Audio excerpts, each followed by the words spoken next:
মানুষ এখন আর মানুষকে আগের মতো বিশ্বাস করতে পারে না, কারণ আজকাল মানুষ হওয়ার চেয়ে মানুষ ঠকানোর প্রতিযোগিতাই যেন বেশি। যাকে আপন ভেবেছিলে সেও সুযোগ পেলে ক্ষতি করতে দ্বিধা করে না।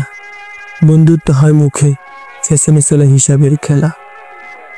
বিশ্বের যেন এখন এক ধরনের জুয়া, যদি কপাল ভালো হয় তাহলে টিকে যায়, না হলে ঠকতে হয়, ভাঙতে হয়, হারাতে হয় নিজের সহজত্ব। প্রতিদিন মানুষ ঠকে, আর একটু একটু করে মানুষই বিশ্বাস হারিয়ে ফেলে। তারপর আসে সেই চিরচেনা অবস্থা, কাউকে বিশ্বাস করতে ভালো লাগে না আর। ভালোবাসার জায়গায় আসে সন্দেহ, আস্থার জায়গায় আসে দূরত্ব। সবচেয়ে বড় দুর্ভাগ্য হলো আজ মানুষই মানুষের সবচেয়ে বড় ভয়। তাই এখন সম্পর্কের চেয়ে দূরত্ব নিরাপদ লাগে।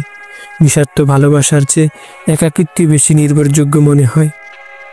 মানুষ হয়ে মানুষ ঠকানো বন্ধ না হলে একদিন সবাই একা হয়ে যাবে, নিজেদের নিরাপদ রাখতে গিয়ে।